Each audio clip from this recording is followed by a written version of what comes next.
في رحلة تطوي الدروب بين المدائن والشعوب بحضرة الذكر الحكيم وحدنا رب القلوب وحدنا رب القلوب في رحلة تطوي الدروب بين المدائن والشعوب بحضرة الذكر الحكيم وحدنا رب القلوب وحدنا رب القلوب ولحفظ آيات الكتاب لقد أتينا كل باب نمضي على درب الصواب من قبل أن تجلو الخطوب من قبل أن تجلو الخطوب في رحلة تطوي الدروب بين المدائن والشعوب بحضرة الذكر الحكيم وحدنا رب القلوب وحدنا رب القلوب.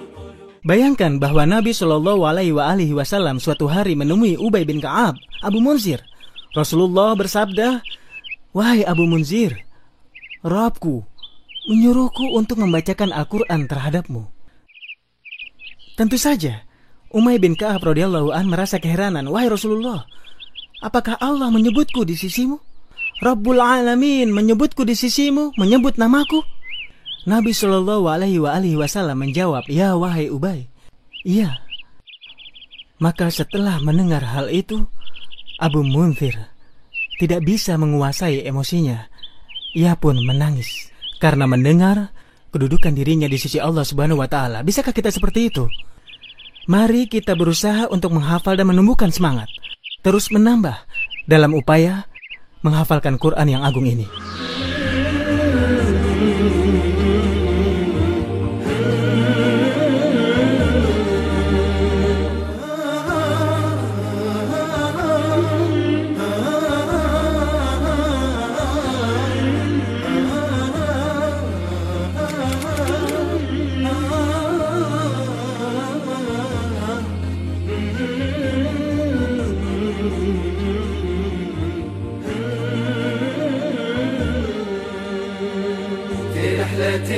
تطوي الدروب بين المدائن والشعوب. Pada masa Utsman radhiyallahu anhu, Turki masuk Islam dan demikian juga kabilah-kabilah yang ada di Turki. Hingga mereka ikut berjihad dan menyebarkan Islam ke arah utara. Dari kejadian itu, runtuhlah Konstantinopel melalui tangan Muhammad Al-Fatih. Dan sejak saat itu, Turki pun menjadi pusat khilafah Islamiyah. Islam pada saat itu cepat menyebar dan berkembang pesat di sana. Dan kejadian itu terus saja berlanjut hingga kira-kira 8 abad lamanya. Kemudian di tahun 1923 Masehi, Republik Turki mengumumkan dirinya melalui Mustafa Kemal Atatürk. Dia menegaskan untuk dihilangkannya bahasa Arab, azan, Kementerian Wakaf, dan urusan agama Islam.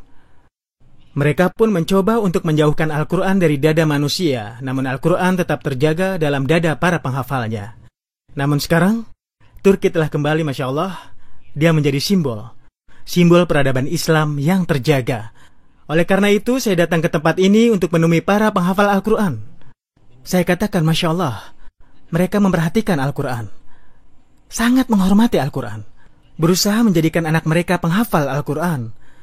Karena itu kita saksikan mereka dengan izin Allah Ta'ala.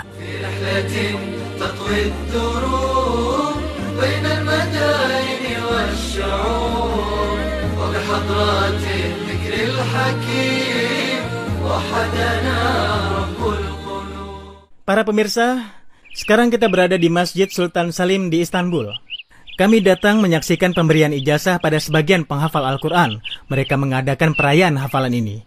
Insya Allah akan dilaksanakan ba'da salat zuhur.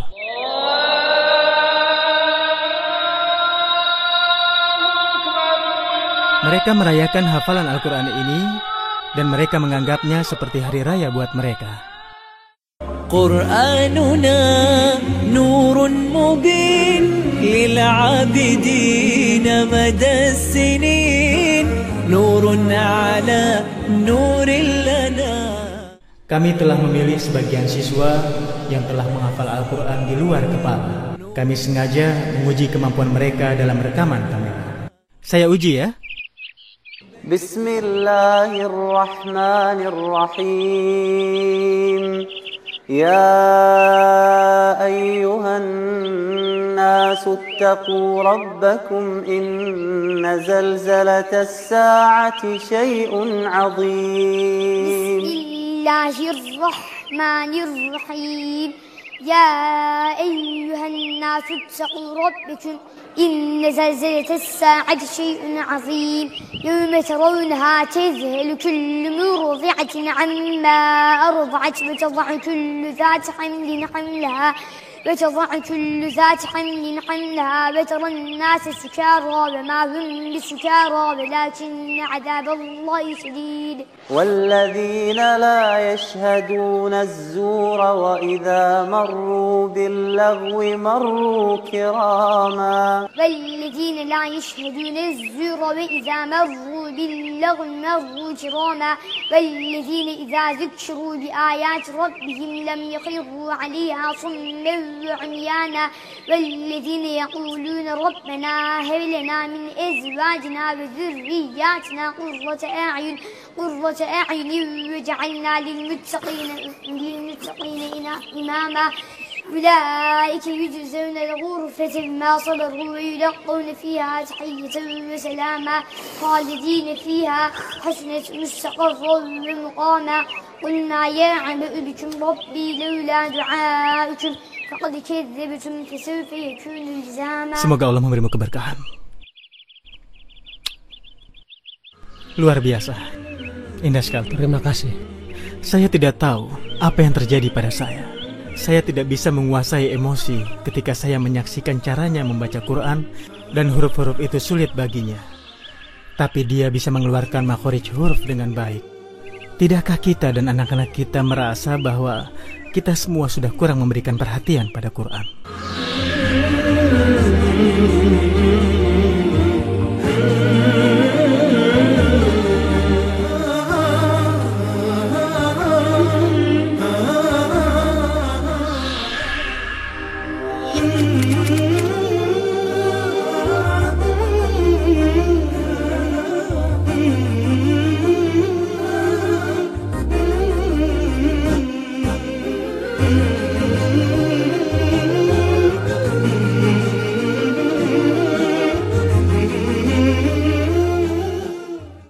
Demi Allah, wahai saudaraku, ada yang unik di Turki. Saya menjumpai orang-orang ini, mereka tidak bisa bahasa Arab tapi bisa menghafalkan Al-Quran. Saya merasakan bahwa Allah benar-benar memberikan nikmat kepada kita.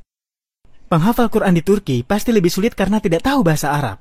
Dan bagi mereka yang benar-benar ingin menghafalkan Al-Quran, harus belajar alif, ba, ta, sa selama setahun dan kemudian belajar membaca mushaf Quran. Dan tahun berikutnya baru mulai menghafal. Orang Arab harusnya jauh lebih mudah. Mereka setelah 2-3 tahun mampu menghafalkan Quran, tapi mereka tidak paham dengan apapun maknanya. Sekarang, misalnya, anak Anda yang di usia dini ataupun di TK ketika menghafalkan Qul huwallahu ahad, alhamdulillahirabbil alamin, memang anak Anda memang hafal, tapi mereka tidak tahu apa maknanya. Anda tanya maknanya maka dia tidak akan tahu. Jika ada anak kecil Arab, walaupun dia belum bisa menulis, lantas Anda tanya makna sebuah ayat, dia pasti akan tahu maknanya. Ditanya alhamdulillahirabbil alamin, dia pasti tahu. Ditanya Qul huwallahu ahad, juga dia akan tahu. Saya akan uji hafalan Quranmu ya. Baik. أولم ير الإنسان أنا خلقناه من نطفة فإذا هو خصيم مبين وضرب لنا مثلا ونسي خلقه قال من يحيي العظام وهي رميم قل يحييها الذي أنشأها أول مرة وهو بكل خلق عليم الذي جعل لكم من الشجر الأخضر نارا فإذا أنتم منه توقدون. Masya Allah, Masya Allah. Bagaimana perasaan Anda? Anak Anda telah menghafal Quran. Sungguh saya tidak bisa mengungkapkan bagaimana perasaan saya. Jadi pemirsa sekalian, Anda semua sekarang sudah tahu bahwa mereka ini sama sekali tidak mampu berbicara dengan bahasa Arab. Jadi mulai sekarang, setelah perjumpaan ini, wahai para orang tua, ayo kita bersemangat sehingga anak Anda bisa menghafal Al-Quranul Karim, dan ini adalah keutamaan yang paling besar dari Allah Subhanahu wa Ta'ala.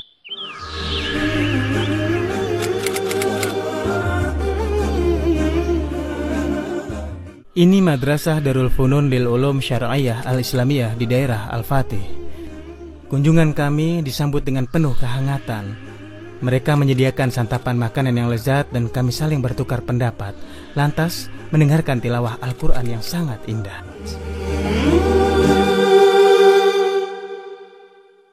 وَقَالُوا الْحَمْدُ لِلَّهِ الَّذِي أَذْهَبَ عَنَّا الْحَزَنَ إِنَّ رَبَّنَا لَغَفُورٌ شَكُورٌ.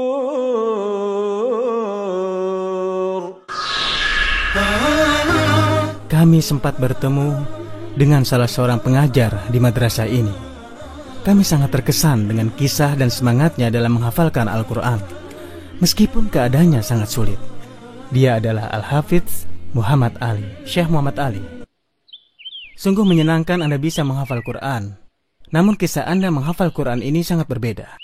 Setiap negara mempunyai pusat tahfiz. Anda di Albania tentu berbeda, tapi Anda memutuskan untuk pindah ke tempat ini. Jadi tolong ceritakan kepada kami bagaimana kisah Anda yang sebenarnya. Alhamdulillah, aku dilahirkan di Albania pada tahun 1968. Sebagaimana Anda tahu bahwa Albania merdeka dari negara yang berpaham komunis. Selama 50 tahun seakan tidak ada agama Islam di Albania. Tidak ada masjid. Bahkan seluruh ulama telah dibunuh oleh pemerintahan yang ada saat itu. Dan di tahun 1992 datanglah kemerdekaan itu. Alhamdulillah. Sejak tahun itu hingga sekarang, alhamdulillah, banyak Anda jumpai masjid di berbagai tempat dan juga madrasah. Para guru yang belajar dan juga menghafalkan Al-Quran. Dulu, keluargaku sama sekali tidak mengenal ajaran Islam. Keluarga Anda? Iya. Kami tahu bahwa Allah Subhanahu wa Ta'ala adalah Rabb kami. Dan Muhammad Rasulullah Sallallahu Alaihi Wasallam adalah Nabi kami. Tapi kami masih minum minuman keras. Dan yang lebih parahnya lagi, kami juga masih mendengarkan musik. Semua kemaksiatan ini terjadi di rumah Anda dulu? Bahkan saat Idul Adha dan Idul Fitri, kami minum minuman keras untuk merayakannya. Tentulah itulah salah satu kebodohan yang kami lakukan. Ada mushaf Al-Quran di rumahku selama tahun 1992 sampai 1997. Tapi sekalipun kami tidak pernah membukanya, Al-Quran hanya untuk mengharapkan barokah. Tidak pernah dibuka? Sebagian kaum muslimin memang seperti itu. Memang banyak yang begitu. Di ruang tamu, lemari, atau kamar, kita memang menjumpai Al-Quran, tapi tidak pernah dibuka atau dibaca. Ketika Allah memberikan hidayah kepadaku dan juga ayahku, dia mulai membaca Al-Quran dengan bahasa Albania. Saat usiaku 17 tahun, aku mendengar tentang hafalan Quran yang bagus sekali di Pakistan. Penghafal Quran? Penghafal Quran. Dan sebenarnya di sana ada madrasah, tapi menurutku itu tidak sebagus yang aku inginkan. Kira-kira seperti itu. Dan aku juga bilang ke ayah dan ibuku, aku akan melakukan safar ke Pakistan. Jadi Anda ke Pakistan untuk menghafal Quran? Untuk menghafal Quran. Karena Quran. sifat khas dan kelebihan hafalan di Pakistan. Dan aku melakukan safar pertama kali di saat usiaku 17 tahun. Aku meninggalkan Albania. Sungguh sulit sekali. Jadi Anda melakukan perjalanan jauh. Dan usia Anda saat itu baru berusia sekitar 17 tahun. Untuk sebuah tujuan yang agung dan mulia, yaitu menghafal Quran. Itu luar biasa. Dan yang paling aku ingat sesampainya aku berada di bandara, aku melihat ibuku menangis. Dan semuanya karena Anda mencintai Quran. Karena Anda begitu sangat mencintai Al-Quran. Sebagian besar yang menyaksikan acara kami ini adalah orang yang bisa berbahasa Arab. Tetapi, adakah dari kita yang merasa bahwa kaum muslimin, selain kita tidak bisa bahasa Arab, tapi ingin menghafalkan Quran dan melantunkannya bersama saya dalam sholat 5 waktu, tapi tidak bisa berbahasa Arab? Allah Subhanahu wa Ta'ala di dalam Al-Quran telah memperingatkan dan mengingatkan karena kecintaan Allah seperti dalam firman-Nya, أولم يكفهم أنا أنزلنا عليك الكتاب يتلى عليهم إن في ذلك لرحمة وذكرى لقوم يؤمنون. Dalam Al-Quran terdapat rahmat dan pelajaran bagi orang beriman. Ketika Allah berfirman kepada Rasulullah, tidakkah cukup kami menurunkan Al-Quran sedang dia dibacakan pada mereka?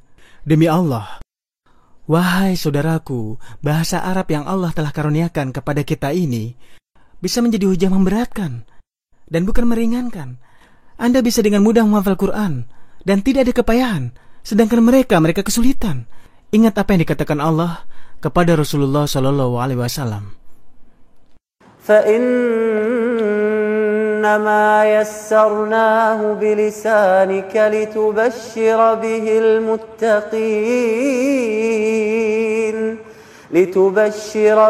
المتقين وتنذر به قوما لدا. Kami mudahkan Al-Quran dengan bahasamu, dan ini adalah karunia Allah Subhanahu wa Ta'ala, bahasa Arab yang diberikan kepada kita. في رحلة تطوي الدروب بين المدائن والشعوب وبحضرات الذكر الحكيم وحدنا رب القلوب ولحفظ آيات الكتاب قد أتينا كل باب نمضي على درب الصواب من قبل أن تجلو الخطوب ولحفظ آيات الكتاب قد أتينا كل باب نمضي على درب الصواب من قبل أن تجلو الخطوب